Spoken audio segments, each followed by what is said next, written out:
is Parshas Vayigash. And after Hanukkah, we're back to our blessed routine of sugyas associated with the weekly parsha. And today we will be discussing a fascinating topic, which is not really very nogea aloha lamaisa, but in some circumstances it might be aloha lamaisa, as we will see towards the end of today's shiur. So when Yaakov finally gets to meet Yosef, and Yaakov comes to Eretz Mitzrayim, v'yeser Yosef merkavto v'yal lekrat Yisrael ovev Goshno, and they meet be'eretz Goshen, v'yipal al tzavarav v'yevk al tzavarav oid, and they cry out of delight and gratitude to HaKadosh Baruch Hu, and then v'yoyme Yisrael el Yosef amusu ha'pa'am, and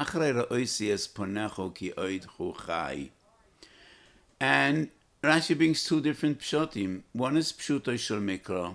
Yaakov says, if I die right now, I die with a happy heart, seeing you and knowing that you are alive. But then Rashi brings a medrash, and Yaakov tells Yosef, I thought I'm going to die twice, b'yolam hazeh u'b'yolam haba. On one hand, the Shekhinah left me. On the other hand, I'm afraid that I bear responsibility for your demise. I sent you, and you died, and therefore I bear responsibility. But now that I see you're alive, omisu hapoam, I will only die once. And this brings to mind a question that many great poskim dealt with. Reuven sends Shimon on a mission, whether it's business or whatever it is, and Shimon gets killed or dies on his way. Does Reuven bear responsibility? Now, he definitely is not a murderer. He had no bad intentions. He didn't kill Shimon in no way. But Shimon did die, and tragedy struck when Shimon was doing Reuven's wish. He was serving Reuven, and Reuven sent him on that fateful mission. Does Reuven bear responsibility? Kame Shemaya, not in Beis Din, no compensation, but does he need Tikkunei Tshuva? The essence of Tikkunei Tshuva, there's a fascinating Tshuva in Minchas Osher on Corona, and in the Sefer on Corona, which, Corona is back, but Baruch Hashem, it's no longer considered to be a deadly disease, Baruch Hashem, Chazdei Shemayim. But some of the tshuvas I wrote in that period are fundamental tshuvas, which are interesting in many different aspects. So, Minchas Osher Corona, there's one tshuva dealing with the responsibility of people that were negligent and caused others to fall ill. But today we deal specifically with the Shaila, and we will bring 9 different sources from Gedolei HaPoskim. So let's embark on our journey. There's a very short tshuva in Mahari Vail. Mahari Vail was one of the later Rishonim Ashkenaz. Mahari Vail Semakuf Chof Hei, very brief tshuva, and he doesn't share with us what the story was, but the tshuva is to a certain Yekutiel that sent a certain Ezra to do something for him, and Ezra was killed on the way. Does Yekutiel bear responsibility? And the Meruvail, in a very brief tshuva, writes 2 sources. Yes, you do bear responsibility, and you need to take upon yourself the Tikkunei Tshuva, and he recommends that he fasts 40 days. The concept of fasting 40 days is found twice in Shulchan Aruch, Shin Lamed Daled Orach Chaim regarding Mechal Shabbos b'Shoigeg, Kuf Pei Hey Yoredei regarding Boyal Nida b'Shoigeg. And in both cases, it is recommended that he fast 40 days. What is the significance of the number 40 days? In other time, other opportunities, we don't have time for that today. But Mahari Vail brings 2 sources in Shas to prove and argue that Yekutiel does bear responsibility, because Ezra died while fulfilling his shlichus. He quotes the Gemara Sanhedrin Kuf Hayom Aleph, in which HaKadosh Baruch Hu tells David HaMelech, Ad Mosai, how long will this sin be on you? Al yodcho neherag nov ira kahanim. You bear responsibility for the death of all the kohanim of Noiv and Achimelech. Al yodcho nitrad doyeg, v'al yodcho nehergu Shaul HaMelech v'shloishes bonav. The story is told in Novi. David goes to Achimelech and he asks for the sword. And he lies to Achimelech that Shaul sent him. And Shaul actually did not send him. Shaul was after David. And David wanted that weapon as a weapon of defense. And Doeg tells Shaul about the story, what David did. And in revenge, Shaul kills Achimelech and he kills Nov Ira Koyanim. And Doeg is nanash by HaKadosh Baruch Hu. He is punished by HaKadosh Baruch Hu. And Shaul dies with his 3 sons as a punishment for killing Nov. And HaKadosh Baruch Hu tells David, this is all of your doing, and you bear responsibility. And I give you a choice. Shetichla zaracha or shetipol yad oyev. And David chooses the latter. Lipoli beide oivav, but his offspring, his children and grandchildren should not be hurt. So Marie Weil says, we see that David bears responsibility. He had no bad intentions. He didn't kill anyone, but he is liable. He is responsible. The other source, quoted by Marie Weil, is the Gemara in Masechet Shabbos Kuf Memtes. Kol shenenash chaveroi al yodoi ein machnisan oiseh lemchitzosei shel HaKadosh Baruch Hu. So, other people were hurt. Al yodcho ein machnisan oiseh lemchitzosei shel HaKadosh Baruch Hu. That means that he does bear responsibility. Shalas Teshuvas Tzemach Tzedek, the early Tzemach Tzedek, not Tzemach Tzedek Milubavitch, but Tzemach Tzedek, Reb Menachem Mendel Krochmil, was one of the early Achronim in Siman Vav, disagrees with Marie Weil, and he rejects his both rayas. The Gemara in Shabbos, he says, is only when a person transgresses, and I cause him to sin, but not if he is killed. That I be no responsibility. That is B'dei Shamayim. HaKadosh Baruch Hu has his cheshbonos. However, the Gemara doesn't say Kol Shechaveroi Choteh Al Yado, but rather Kol Shechaveroi Ne'enash Al Yado. So I think in the interpretation of this sugya, I would lean towards the pshat of Marie Weil and not the Tzemach Tzedek. Marie Weil says any shliach, Tzemach Tzedek differentiates between a shliach b'sechar and a shliach b'chinam. So the Tzemach Tzedek writes a big chiddush. And many times I disagreed with this chiddush, and we spoke about this many times, that Tzemach Tzedek argues that a person is allowed to put his life in jeopardy to provide for his family, for parnasa. And he quotes the Gemara in Bo Metziat Tzadik Beis, Ki tovoi bekerem reacho, v'ochalto kinafshecho. What is the posuk speaking about? So the Gemara is medayik the word kinafshecho, v'davar she'oda moiser nafshei olav, oila bekevish, oila be'ilon, poires liyama godel. People put their lives in jeopardy for their parnasa. People climb trees to cut off the branches to pluck fruit. They climb on scaffolds to build buildings. They go out to the sea to catch fish. And all these endeavors have a certain degree of sakana, of danger. So the Tzemach Tzedek argues that a person is entitled to put his life in jeopardy for panos, and therefore, if I sent a shliach, but I'm paying him, then that's legitimate.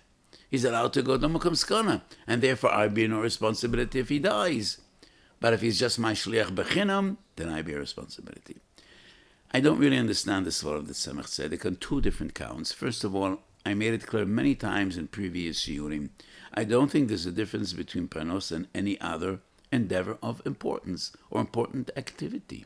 Nowhere do we find parnosa doiche pikuach nefesh. Penuch nefesh doiche Shabbos doiche kol ha-mitzvot is doiche panos as well. So many times I explained, and I wrote about this extensively in my Svarim, both in Shalas Teshuvos and in the Sefer on Corona. In modern language, it is defined as a calculated risk.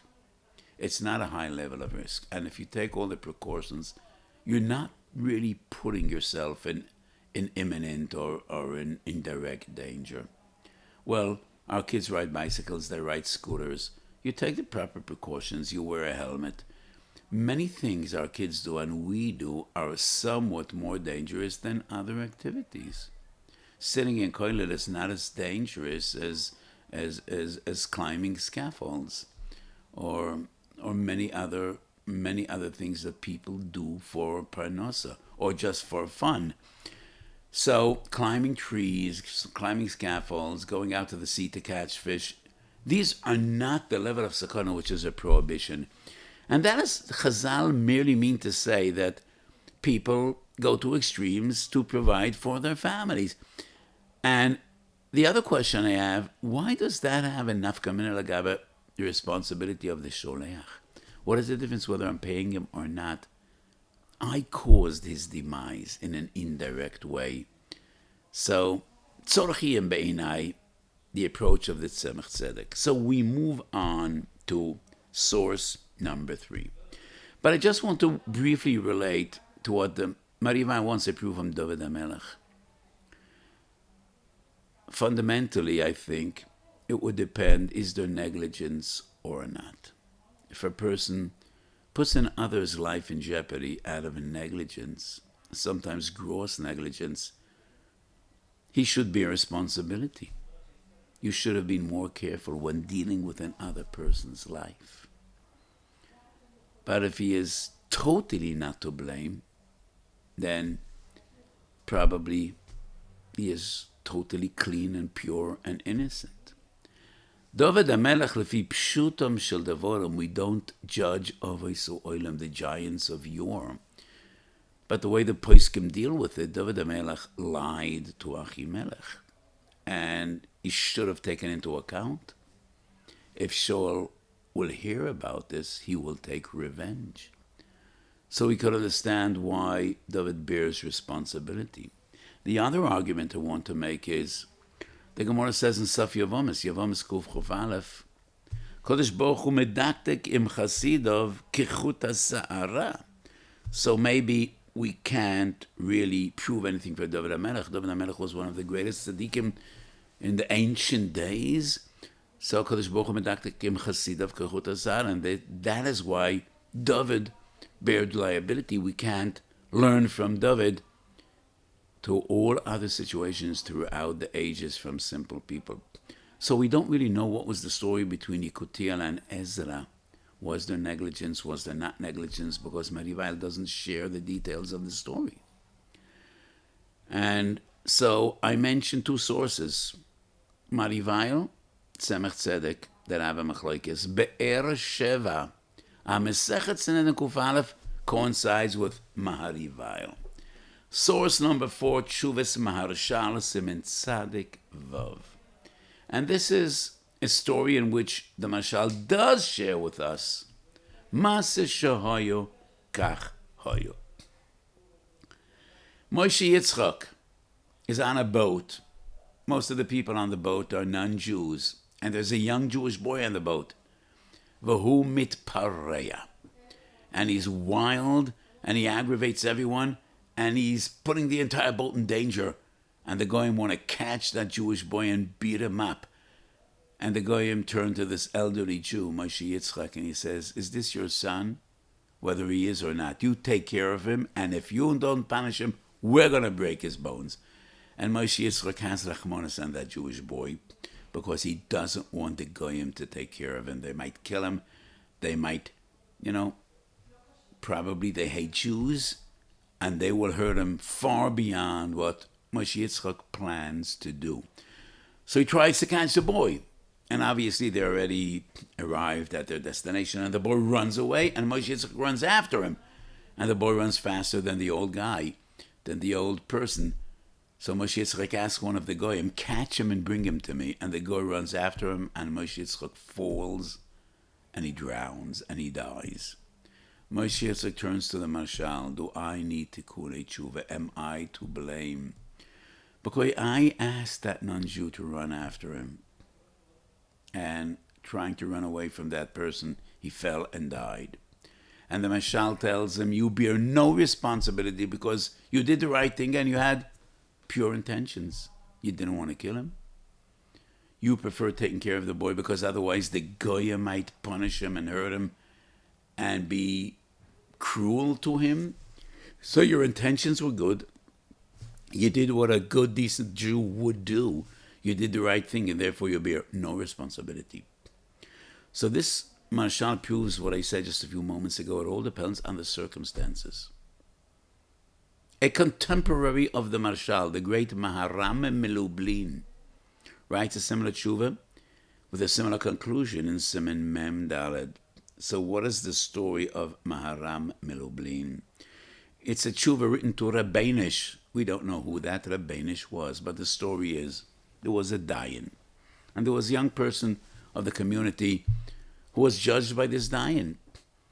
And the dayan wanted to give a ruling, and one of the members of the community approaches the dayan's home to just plea with him to be merciful and forgiving to this young person that has the din Torah.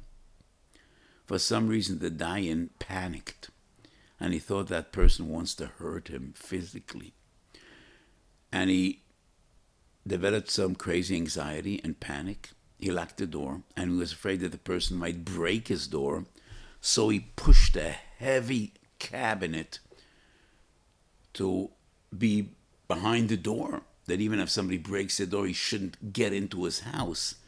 And he was an elderly person, that dayan, and he fell while pushing that cabinet, and he hurt himself, and after a few days, he died of his injuries. And the person turned to Maharam Milublin, do I bear responsibility? I don't know why, but he was afraid of me. And in an indirect way, I caused his demise. I caused his death. And the conclusion, the maskon of Maharam Milublin, is totally similar to the Marshal, and he says, you had no bad intentions, and we don't know why he panicked and why he thought you're coming to hurt him. You didn't come with a sledgehammer, you didn't come with a gun in your hand, and you just came to talk to him, and therefore you bear no responsibility whatsoever, and you don't need any tikkunei tshuva. So these two great poskim, the Marshal and the Maharam, both reach the same conclusion. If you do not bear blame, you do not bear liability. So I made the argument before that David HaMelech bear responsibility because he did something which we would consider wrong. But does he also bear responsibility for the punishment that Shaul HaMelech was punished by HaKadosh Baruch Hu, Shaul v'shloishes bonav shenergu? Does that still have to do with David? So one might argue, yes, because if he did the wrong thing by lying to Achimelech that he was sent by Shaul, then he bears responsibility for all the results and all the outcomes and everything that ultimately is caused, the entire chain of events caused by his wrongdoing. But the maskana of the Marshal Maharam Milublin, if you did nothing wrong, then you're clean. Then you bear no responsibility. And now, source number, I think it's 6, Tshuvas Yad Eliyahu. There are various different sforim called Shal Tshuvas Yad Eliyahu, and I'm referring to the first one printed more than 300 years ago, one of the Gedolei Sfarad and Simachov Ches. And this is exactly the opposite situation of the stories of Maharam Milublin and the Marshal. This is a story in which a person does bear responsibility. So a merchant and his young assistant or errand boy embarked on a trip, a business trip, to buy and sell merchandise. A snowstorm caught them in the middle of the way. They looked for a place to stay overnight, and they found a place to stay overnight. So the merchant gets ready to go to bed, but he insists that his young boy, his helper, goes in the middle of a blizzard to a nearby town to do his business. And the boy pleaded with him, and the boy said, I'm afraid. There's a heavy snow falling. It's freezing cold and it's dark. I'm afraid. And he insists, and he sends him on his way. And the boy never returned. In the morning, they sent a search party, and they found his body. He died in the blizzard. And the question was, does the merchant bear responsibility? And the Adalio is very harsh with him. And I totally agree. Of course, you bear responsibility. You are so negligent, and you put that boy's life in great danger. You yourself went to bed, yeah? You didn't dare to go out in that blizzard, but you were totally reckless and irresponsible and totally disregarded the life of that young boy. You know he's dependent on you, and you could control him because you're paying him. And therefore, yes, the Adalio Paskins, he bears responsibility, and he needs tikkune tshuva. Which brings us to the Noide B'Yehuda, Madura Kama Orachaim Simala Medalad. And today's sheet is structured, very structured. I brought two stories, which it is clear that the person that caused the death of another person was totally innocent. No wrongdoing and no bad intentions. The very first story is something which we know nothing about. Yekosiel and Ezra. Marivail, Tzemach Tzedek, Be'er Sheva. First three sources. Yad Eliyahu, it is clear that he wasn't okay. Now, the view is somewhat ambiguous. It's somewhat unclear.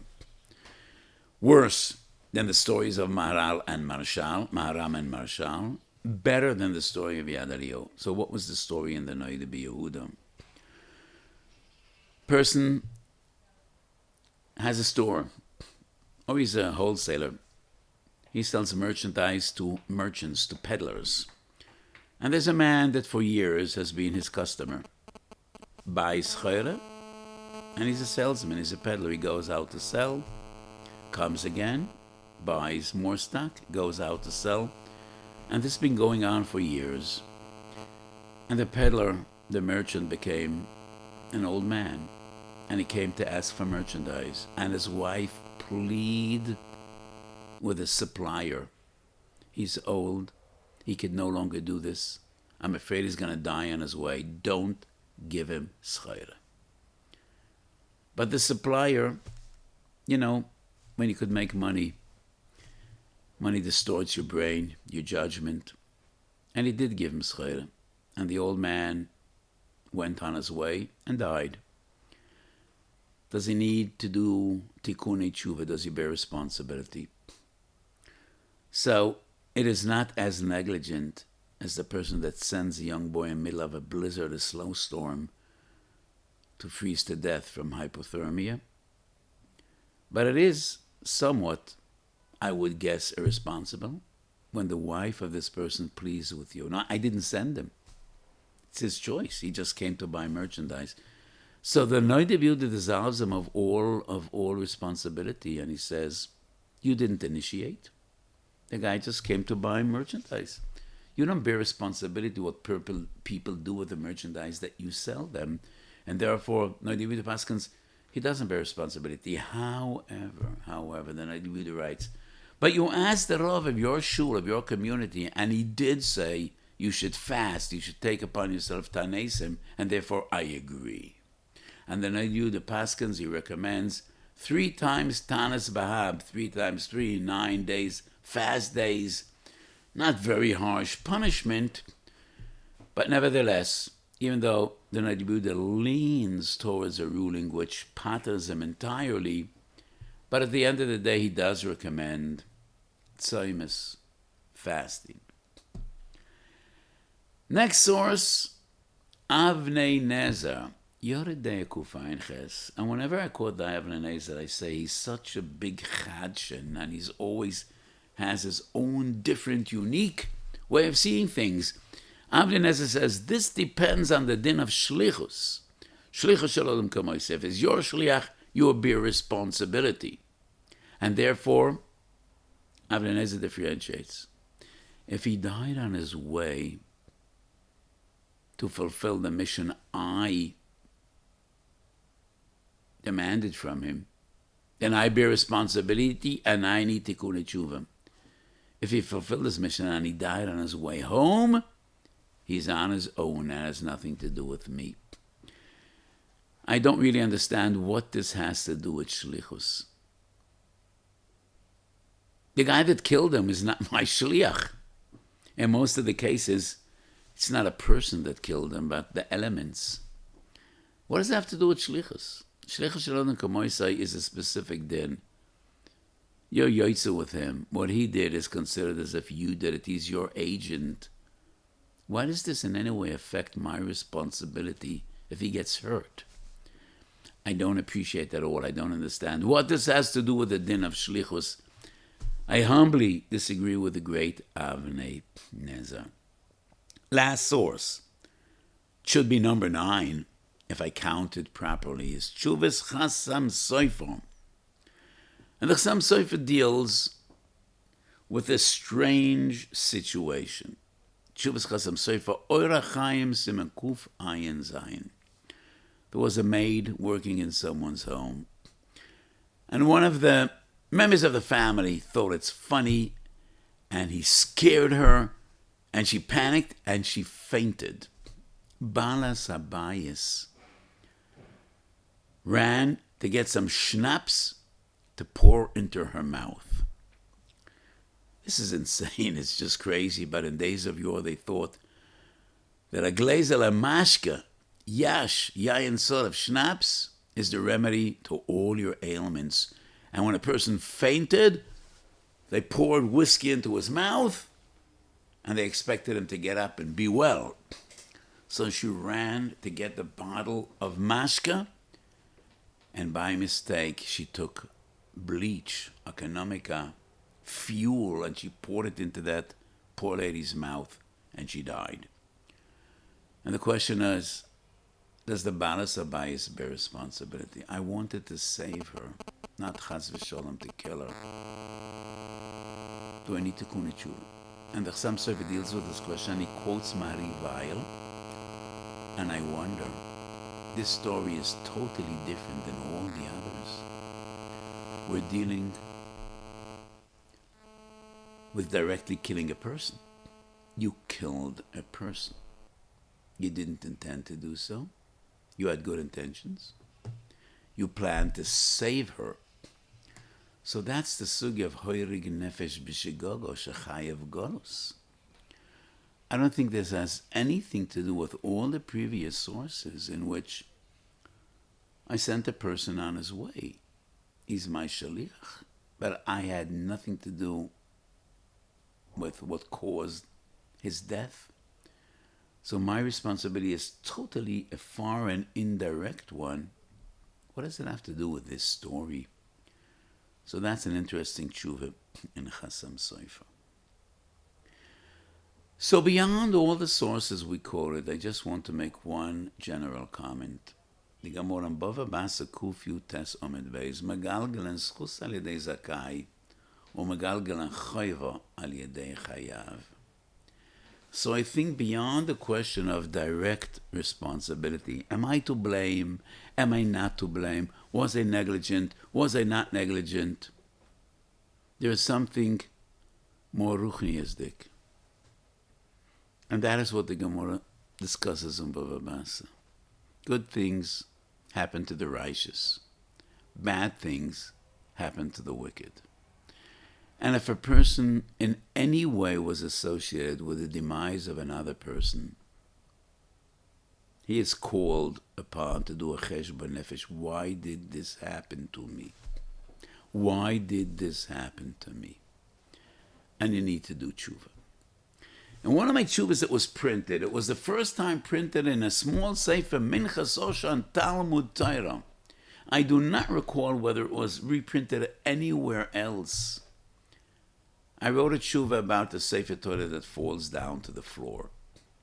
From time to time it happens. And in our eyes of every Jew that is Yerei Shamayim, it's a terrible thing that happened. And in Orach Chaim Sememem Dalad we learn even if tefillin fall to the floor, the person with the tefillin is his tefillin, they fall from his hands, fasts, needs to fast. If Sefer Torah falls, the entire community needs to fast. And they explained there are two different approaches. The Avnei Nezer and the Divrei Chaim, both were The greatest Gedolim of their times, and both were masters of Hasidic dynasties, Rabbeim, big Rabbeim, and they have two different approaches. According to the Avnei Nezer, we need to fast because we are to blame the one that the Sefer Torah fell from his hands, and if the one that the Sefer Torah fell from his hands is a Gaba, he's a Shliach Tzibah, then we all bear responsibility. He's our Shaliach. The Divrei Chaim's approach is, it's a Siman Min HaShamayim. The reason we need to fast is not for the Avera of Bezoyan Sefer Torah. It is a call from above. It is a Siman Min HaShamayim. Something is wrong in your community. Do tshuva. Something is wrong amidst your kehillah. And that is what Chazal mean, Megalgan HaSchus al Zakai, Megalgan HaChoyv al Chayev. If your actions, if your deeds, even in a totally innocent way, caused ibud nefesh, the demise of another person, something is wrong and you need to do tshuva. And therefore, I would say, even though Maram Lublin, Marshal say, I'm not to blame, I had good intentions, but he still is demanded for cheshbon nefesh. And this is an answer I gave more than once to people that were involved in car accidents. This is a plague of our times. So many people are killed and badly injured by car accidents. And sometimes a person drives the car. He is totally not to blame. But he is shattered and broken. He caused the death of another person. And these tragic situations came to me many times. Most recently, there was a Ben Torah dressed in black. And people aren't aware by night when they're dressed in black. They are totally invisible to a driver, especially in roads that are not really lighted. It's dark. The headlights don't help much.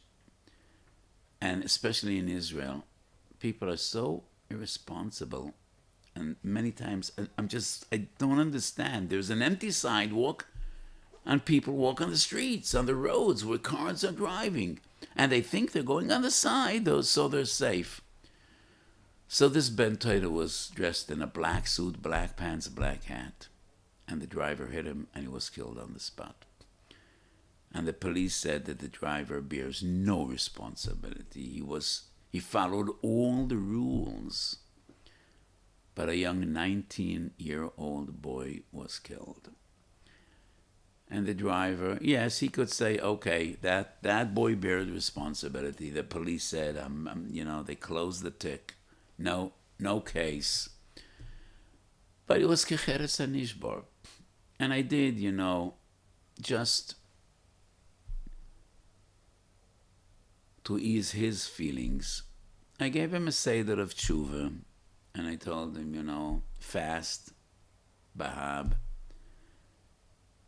For the next year, take upon yourself to finish Tillim every month. Say the Yom Tillim every day. V'hu rachum yachaper ravan.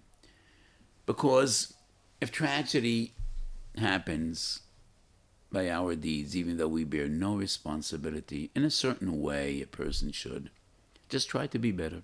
Try to do something good. The Noida B'Yehuda in his tshuva recommends to the person that caused the demise of another, if he left Yisayimim, support them. Support as Almona, support as Yisayimim, and that would be your tikkun. And that's a very positive approach of one of the greatest Gedolim. You're doing the family a chesed, and you take upon yourself to bear responsibility. So where is this sometimes halacha l'maisa? I've been asked a few times by commanders in the Israeli army that send soldiers on a mission. War is war, and war is never nice. And in every war, it is the nature of warfare, the nature of battle. Not everyone comes home safe and sound. In the Israeli army, there are many commanders who are Yirei Shamayim, wonderful people, and even non-from people have a conscience. And many times I was asked by commanders whose soldiers died. So I remember one case that stands out in my mind. The commander sent a pluga for a certain mission, and there was an ambush. The enemy was expecting them, and they were ambushed, and 3 or 4 soldiers were killed. And once again, the Mefaked comes with a broken heart. Do I bear responsibility, and what should I do? And I say, you bear no responsibility. First of all, this is a Melchemes mitzvah. Like the Rambam clearly says, that Solis Yisrael miyad tzara kamolav. It's not only you did something that was legitimate, you did your duty.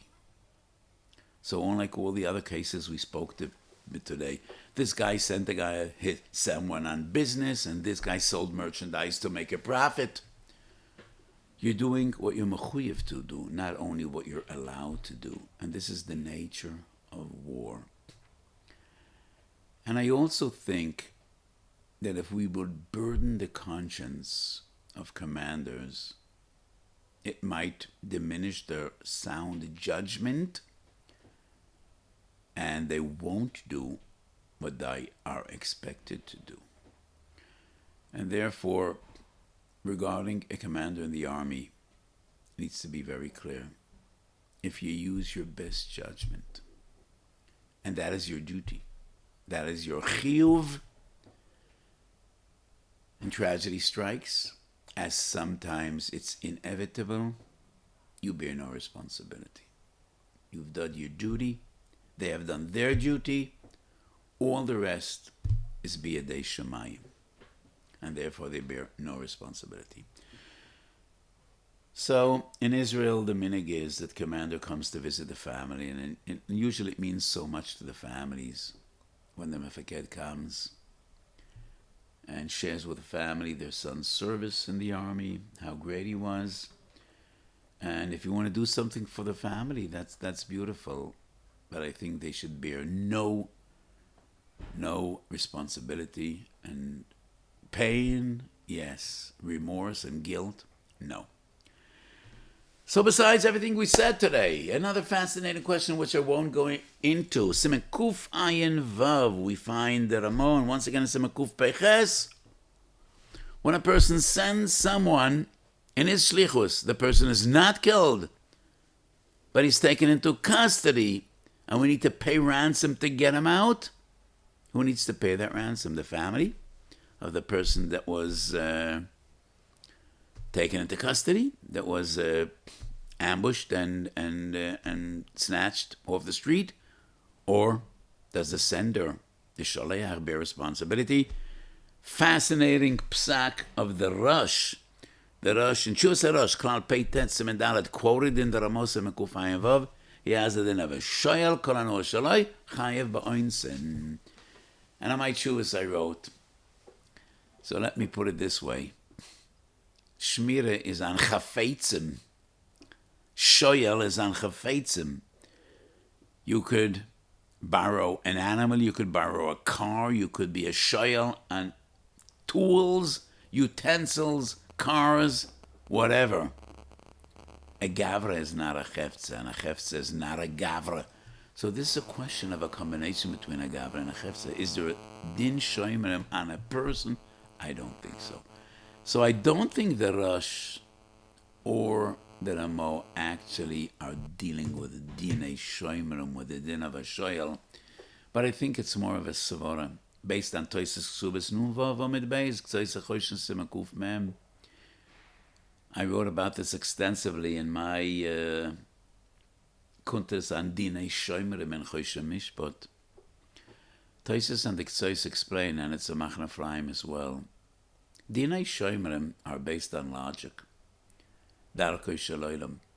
The more benefit you have, the more liability you take upon yourself. And that is why shoy mechinam is only chayav b'pshiyah. Shoy mesorcha chayav geneva v'aveda. Shoyel kol hanor shaloi chayav ba'oinsim. So the Rosh and the Ramo apply common sense and logic. If you send a person, he's doing you a favor, he's not getting paid, then it's your responsibility to compensate him for any loss and damage that he incurs while doing you a favor. Just like a shoyal is chayv ba'onsen an chafetzim, the same would apply on shlichus. He's doing you a favor, and he had monetary loss. Totally by doing you a favor, then you should take upon yourself and compensate him for that loss, and that is a savara ba'alma. So I think this is a fascinating topic, and I want to share with you an attitude, the way I think we should learn Masa Avos generally, and particularly the story of Yosef and his brothers. So in this week's parsha, the story of Yosef and his brothers reaches a dramatic climax. Ani Yosef, ha'oid avichai, Ani Yosef, asher machartem oise le'eretz Mitzrayim. What a dramatic climax to a dramatic story. So when we learn Pashas Miketz and Pashas V'yigash, it's a bit difficult to understand Yosef's actions and deeds. He seems to be out to torture his brothers, to take advantage of his power and to cause them so much pain and turmoil again and again and again. They come to buy food to provide for Yaakov Avinu and his extended family. Then Yosef says, you came to spy. You spies. Throws them into the dungeon. And then he negotiates with them. Who are you? And they say, we have an old father and a younger brother. And he says, if you want me to believe you, bring your brother. And they plead with him, we can't bring our brother. His mother died. His father can't let him go. If we're going to take him from his father, our old father might die. He can't bear it. And Yosef insists. Otherwise, you're all going to be in jail for the rest of your lives. And then he's so merciful. He says, you all go and Shimon is going to stay in jail. And they go, and they bring Binyamin. And he embraces them, and he says, oh, it's so nice that you all came. Go back to your father. Get him food. And then, a conspiracy. The Becher of Yosef is implanted in Binyamin's bags. And then a messenger catches them in the middle of the way. You stole the king's Becher, his Gavia, and they're brought back. And they're terrified. And why? So there are basically two approaches in learning Chumash Bereshis. One approach is the Musar approach. I'm not even talking about the approach in which we judge the Shvotim with our yardstick, Chas v'Sholem. That is totally unacceptable, unbearable. The Shvotim were the giants of yore, greater than Malachim. But there are still two different approaches how to learn Masavos. One is the Derech of Musa. We try to analyze the story. Try to put ourselves in their situation, in their matzav, in their shoes, and try to understand why they did what they did, and learn Musa from the way they acted and interacted and reacted to each other. And that is a legitimate approach that we find in many Gedolim throughout the ages. It's maybe the classical approach. But I think the better approach is based on the Zohar and on the Ramban. The Ramban in his first comment in Chumash Shemai says, Masa Avos Yetzira Labonim. Not only Simen Labonim, but Yetzira Labonim. And that is the Zohar's approach. And almost in every parsha since Lech Lechot to the end of Chumash Bereshis, this is my way of interpretation. Whatever happened to the Avos was not only Makoimam Vishatom. It's not about individual people, not even about individual tzaddikim. Whatever the Avos did, everything was directed to all the future generations of Klal Yisrael. Masa Oves Yitzir Elabonim. Creation, and not only symbolism. What the others did, everything was directed for the future. Kum ve'esalach ba'oretz kedei shetei noyach likovesh b'fnei bonav. When Yaakov and Avram stroll the land of Israel, that gives us the koyach thousands of years later to conquer the land. Letav v'lemutav, for good, and chas v'sholem, the other way around. Whatever the others did had an effect on all the future generations. A few weeks ago I explained the struggle between Yaakov and Esav. And the brachas that Yaakov cheated Esav out of when he disguises himself and pretends to be Esav. And I explained based on the Zohar, it's nothing about Yaakov, about his personal benefit. It's about the salvation from Golas Mitzrayim, Golas Bovel, and Golas Edom. One Beis Mikdash, two Beis Mikdash, and Beis Shlishi Shonu Mitzapin Loi. That is the way to learn these stories. So let me try to explain. The Oira Chaim HaKodesh asks a fundamental question. Yosef is Mishnah Melech Mitzrayim. He has all the power of the world in his hands. Why doesn't he do the first thing he should do? Is send a messenger to Yaakov Avinu and say, your son is alive. Yosef understands Yaakov is mourning. Besakoi v'tanisoi. He doesn't know what happened to Yosef. He probably assumes that Yosef is dead. Why doesn't Yosef send a messenger? The Rechaim says, Yosef doesn't want to be Malbim Pnei Echav. He doesn't want to hurt his brothers and tell Yaakov the terrible story of Mechilas Yosef. And b'Mechila, I'm ofa v'efa tachas kapas raglav ha'kedoshes shel Or HaChaim HaKodesh, but I don't understand. Should we care more for the perpetuators or for the victim? The brothers did an awful thing. Threw him into a pit with snakes and scorpions, sold him, and does he have more rachmanis on them or on his old father, Yaakov HaTzadik, that has a broken heart for years, not knowing what happened to Yosef? My second question is even a more troubling one. Yosef doesn't need to tell Yaakov what happened. He could just tell him, I'm alive.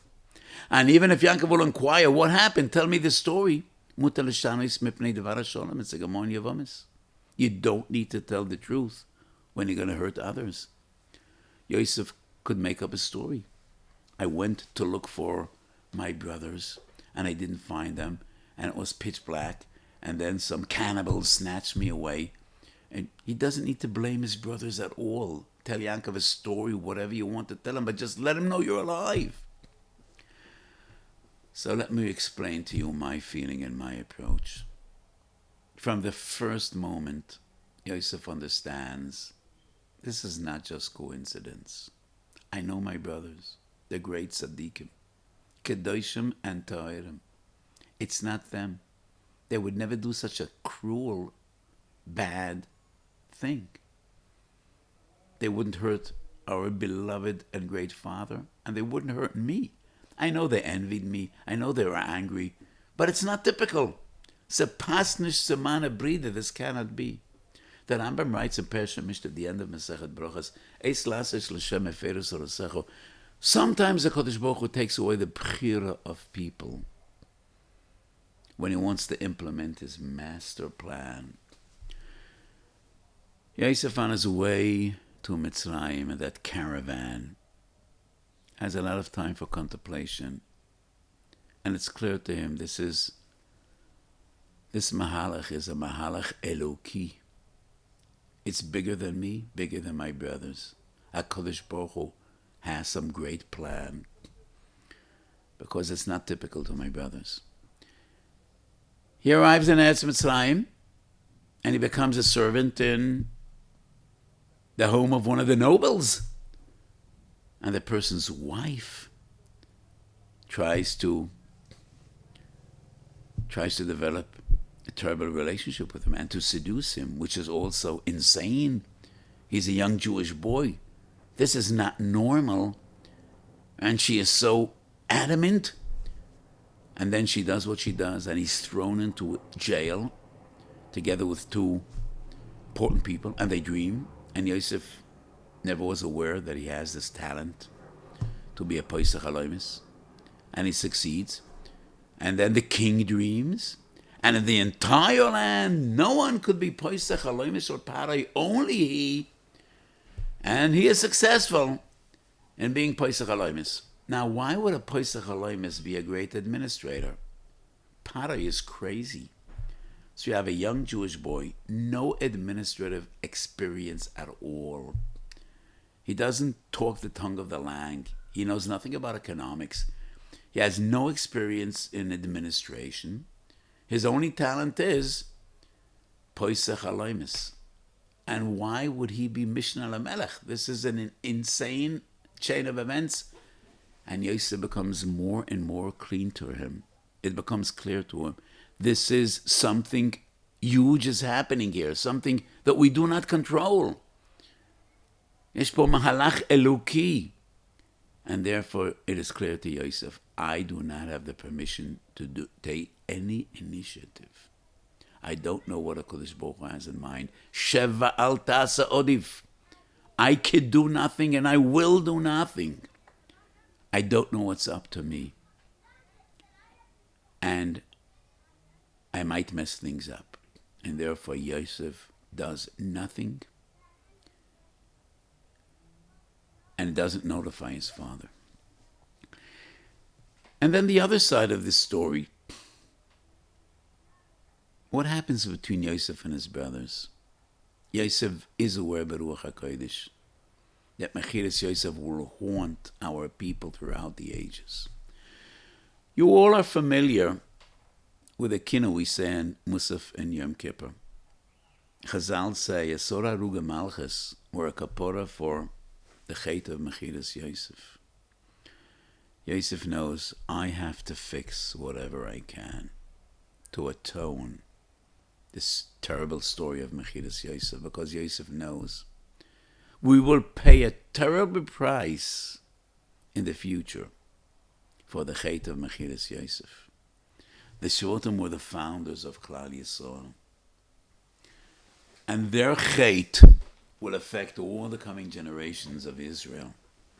As I said before, Masavas Yitzhar Rabbonim, for good and for bad. And Yosef understands, I need to do everything within my power to bring my brothers to regret, to atone, and somewhat of a tikkun and kapora. And this kapora comes in two different stages. All the brothers are thrown into a cell, and they don't know ki hamelitz beinoisam.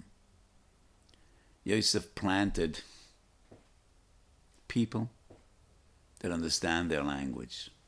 Why would Yosef want to eavesdrop and overhear what they're talking about? Because Yosef needs to know, am I achieving my goal? And the brothers make their cheshbon nefesh. They're not aware that the Mishnah Lamelech is Yosef. They shouldn't be expected to associate what's happening to them now with what they did years ago. But they do. They do associate. And they say to each other, V'yomru ish elachav, aval Hashem menachnu, alochinu. Ro'ina b'tzoras nafsha b'eschanenoi eleinu, v'lo shamanu. He cried to us, he begged us, he pleaded with us. We didn't hear.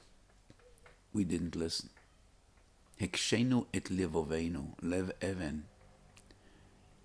And that is the primary blame.